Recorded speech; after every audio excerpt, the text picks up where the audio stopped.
Welcome to Royal Family. In a royal twist that has electrified the entire nation, Denmark stands still today, not because of scandal or sorrow, but because of joy.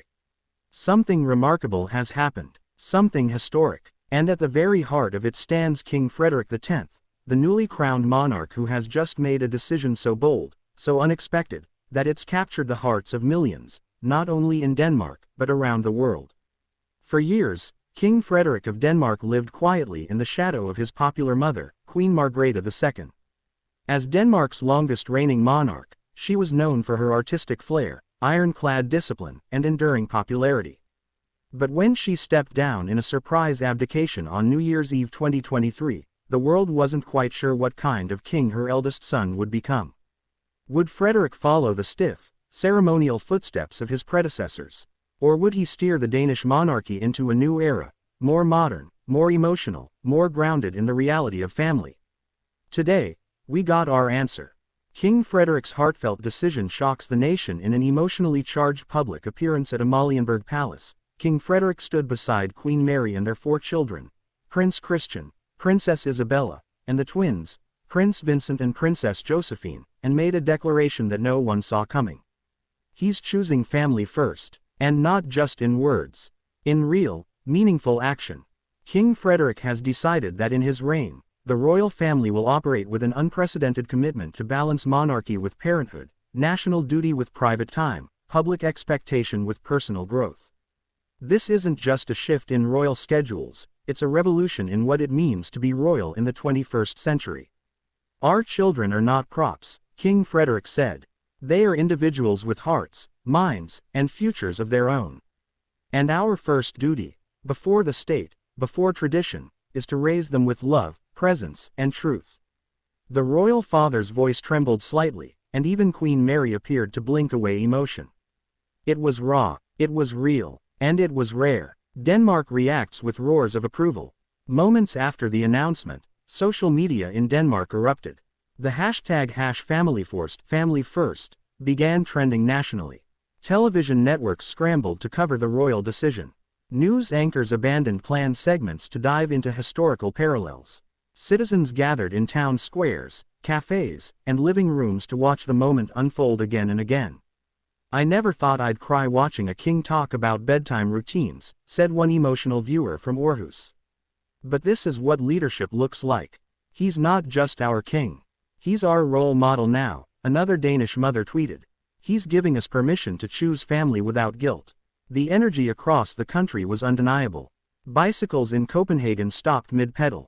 Tourists in Tivoli paused their rides to check their phones. In Odense and Aalborg, families raised Danish flags in impromptu celebration.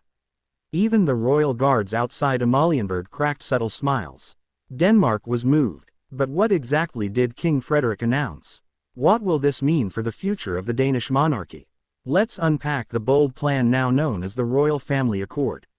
At the heart of the decision is a new, family-focused strategy that will guide the Danish royal household under King Frederik's reign.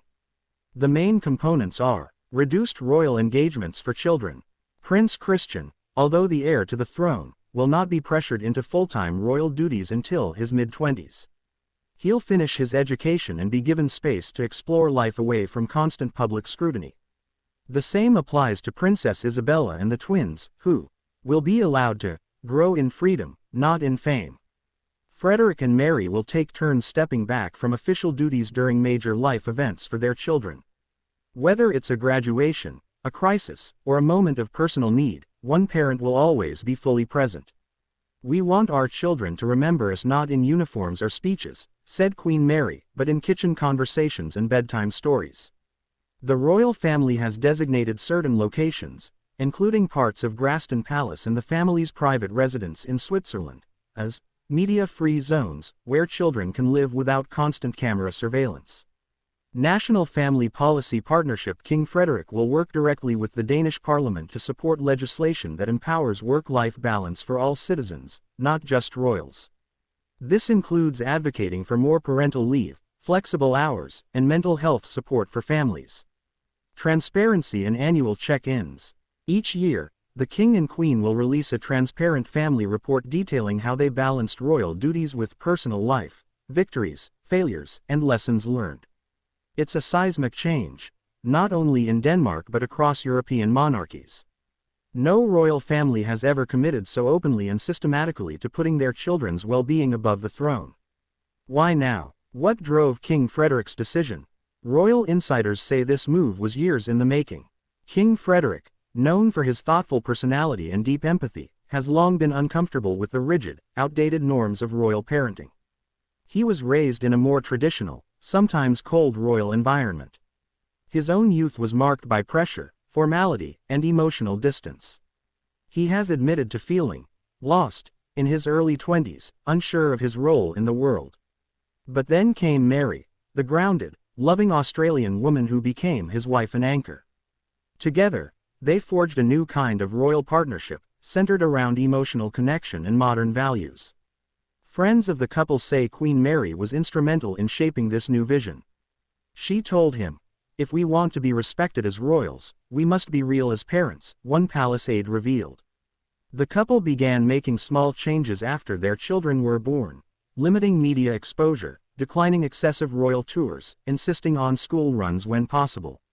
But now, with Frederik as king, those private convictions have become public policy. How other European monarchs are reacting to the powerful speech Queen Mary gave after the announcement. What Danes say this means for the country's identity, and why Prince Christian's quiet reaction is being called the moment Denmark grew up. As the echoes of King Frederik's heartfelt declaration faded across the courtyard of Amalienborg Palace, a stunned silence fell on the crowd. But it didn't last long. Within minutes, church bells in Copenhagen rang in solidarity. Television commentators broke down in tears on live broadcasts. Mothers and fathers across the nation posted videos of their children waving Danish flags, mouthing words they'd never used for a king before. "Talk, Frederik. Thank you, Frederik." It wasn't just a royal speech. It was a cultural awakening. Because in that one powerful moment, standing next to Queen Mary and their 4 children, King Frederik did what few monarchs dare to do. He dismantled the invisible wall between the crown and real life. He admitted, before the world, that a father's duty could, and should, sometimes outweigh a king's. And Denmark loved him for it. From Aarhus to Aalborg, Danish citizens felt something shift. This wasn't just a palace protocol adjustment. It was a national identity pivot. One that made Danes pause and think. If our king can prioritize his children, why can't we? The Danish Confederation of Family Rights issued a rare public statement praising the king. "We commend His Majesty for recognizing what modern Denmark has long embraced. Strong families make strong nations." For many Danes, this was about more than the royal family. It was about their own lives. Their own choices, their own struggles to balance work, parenting, and social pressure. "He spoke for all of us," said Louise Rasmussen, a Copenhagen school teacher and single mother. "He validated every parent who's ever left a boardroom to make a ballet recital." Online, stories poured in from citizens across the country. One father described stepping away from his workbench at a shipping yard to call his daughter's school, something he always delayed out of guilt. "Today, my king told me it's not weakness, it's strength." A nurse in Odense tweeted, "I haven't seen my kids awake in 2 days. Watching Queen Mary say she'll skip engagements for bedtime made me cry in the hospital break room." Suddenly, Frederik the Father was trending, a powerful nickname that blurred the line between royal legacy and human empathy. Behind the velvet curtains of the palace, sources began revealing just how personal this decision was for King Frederik. He has long spoken candidly, though carefully, about his struggles growing up under the weight of the Danish crown. In interviews and documentaries, he's confessed to feeling like an outsider in his own life, suffocated by tradition, unsure of his identity, even battling depression in his youth. His upbringing, while rich in ceremony, lacked intimacy.